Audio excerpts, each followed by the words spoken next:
Georgians are going to do, because they did struggle against Scotland, but as you said, Ali, they made 8 changes, most in that pack. A lot of experience in the world. I would suggest the scrummage is seen as a source of national pride. They grow up scrummaging. In New Zealand, it's a 7, isn't it? In Wales, it's a 10. In Georgia, it's 1, 2, or 3. Here's Billy Vunipola from the back. He and Johnny May to the right, the rest of the back division to the left. Crouch. Bind. Set. Hold it there. Pressure up. And here's the belly going away. It's there for Vunipola. He's going to take them all up. Elbows up. Well, he's a lovely little player.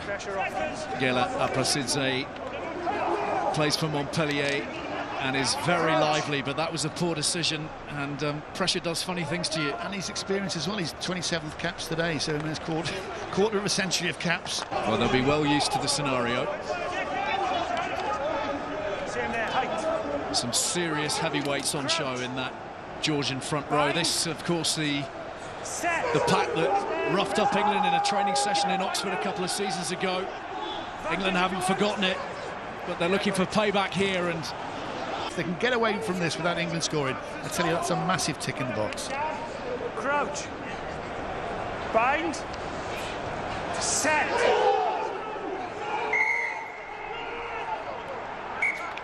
Well, this is something Nigel Owens is going to have to fix. And no way without England getting a point. We'll force them to take 3. I don't think they're going to take 3 today. That's better from England. Much more convincing from the English scrum. It's there for Vunipola. That's another penalty. Looked higher, but again, I don't think they'll have probably scrimmaged against somebody who's ferocious with this Jordan from the front row.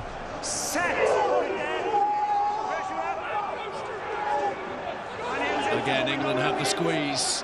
Can they control it sufficiently now? Nigel Owens has blown his whistle again. Yeah, they've got to come back. You can't give the advantage invariably. When 2 sides are going good, the pressure takes both sides up. There's no offence, scrum down, save That's what he's got to go. Breaking it up between these two, so there's a little bit of bad blood, a little bit of niggle. Yeah, that's what coaches want, though, don't they? They wouldn't say, oh, it's terrible. No, don't do that, lads, but they actually just love to see a bit of aggression bubbling over. We'll see the ball before too long. Well, yeah, I think England will just want to do exactly what they've done on those last 2 scrums. Just keep it driving forward. To do that, almost it's, you know, your legs have got to stay vertically underneath the shoulders. You can see there, that's better. And now he's asked them to use it. Youngs for Daly, met with 4. Bind. Set. Hold it there, steady up.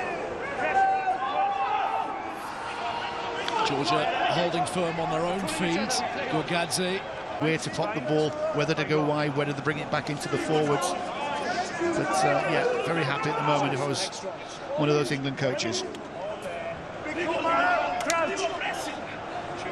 Bind. Set. Seems to be a better solidity to this scrum, and Georgia holding their own here, more than holding their own. They've won a scrum penalty, which will cheer them enormously, and the support cast that are here, the handful of Georgian squad members that are not taking part on the field today. A day to turn that game around. I think Ben Youngs was pretty good, scoring those crucial tries beginning of the first half and second half. But the crucial thing for me, if I'm a Georgia supporter, they've already made 51 tackles to England's 21, is whether they can, like I said, keep this relentless sort of defensive. Scrum on halfway. And they can continue this process that they will have embarked on from the outset, the softening up of these Georgian forwards. Youngs in a good kicking game, as England always have.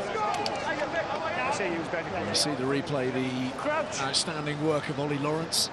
Bind. Set. Well, we've had our fair share of scrums and are beefing themselves up in that area, you would think, as a consequence. Interesting to see the conversation ongoing there with Ben Earl, who may be deployed before too long. Set. Well, I'd like to think all the bench could be deployed before long to give them a really good run out. Marchants facing the fire straight away, off the bench and into a scrum 5 metres from their try line. Set. Hold it there. Keep it up. Collapsed again. White.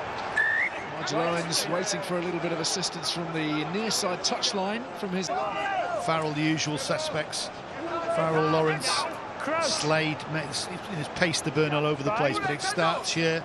Can they get the platform? Can Will Stewart just really crab up on that right-hand side? It's gone down again. Down again, but the ball is available, and Young's... Congratulations to him. Thoroughly deserved. Fantastic warrior. Hold it there. Keep it there. Good. Prasidze. What they're up against if they want to play at this level, if they want to come into the Guinness Six Nations, this is going to come at them all the time. And, you know, they haven't leaked a point in this second half so far. It was 26 in the first half. They didn't start that first half pretty well, but England just tightened it up. They took him on at scrum time, they took him on at line-out time, the catch and drive worked, and then we saw a great try from Daly. But at the moment, like you said, in depth that England and Eddie Jones can call upon. And as England train with the ball in hand to be positive, they also are negative, as in messing up the opposition when they're in those positions. So, you know, they know exactly what to do. They'll train harder, defensively than they will offensively sometimes. And Georgia turning this into a scrap, that's for sure. Feet.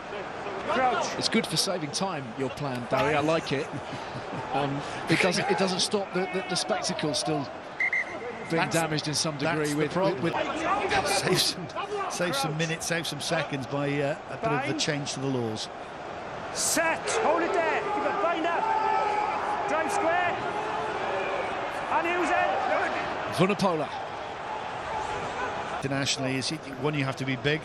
Loaded it from Ireland last night. Caleb Clark's doing it for New Zealand, obviously. And congratulations to Argentina. What a win. What a win this morning. But again, it's big or quick, isn't it? Because there's so many skillful players. Set. Hold it there. Keep it up. Keep it up. Pick it up. Bring it up. Good. Fed out by Guillaume Gall, the man who plies his trade in France in the top 14 with Brive. Set. He's got to wait for just an extra moment or two. It's an England scrum penalty without the ball even being fed in. So that new look Georgian front. A big scrum now. Again, options not too good on the blind side, but they'll be maybe looking to take Georgia over. Vunipola, it's there for Robson. Slade, little duck on the far side of the scrum. And, a testing all day at the office for Levan Maisashvili, who of course stepped up from his role as defence coach when he was working under Milton Hague at the Rugby World Cup. He's brought in a couple of Northern Hemisphere coaches and administrators who have been assisting him. David Humphreys, former Gloucester director of rugby, and Neil Doak as well. Sebastian Bruno helping out with the forwards too. So he's got some high-quality rugby minds alongside him. This is a hefty scoreline from Levan Maisashvili, the head coach, as Sandra Todua comes onto the field on the wing. We have just 30 seconds to play. Shoulders. Crouch. One last bit of possession for England. Have they got one more try in them? No, it's a scrum penalty that's gone Georgia's way. This height is good. You are stepped onto the arm and you stepped onto your knees. Well, we've got time to go into the corner. He won't go right into the corner, but if he can give his victory. They've put 6 tries past Georgia. They've kept them to 0. They've been clinical, they've been efficient in difficult conditions, pouring rain for much of the match. 6 tries a day for the heavyweights, and in particular for Jamie George. Full time at Twickenham. England 40, Georgia 0.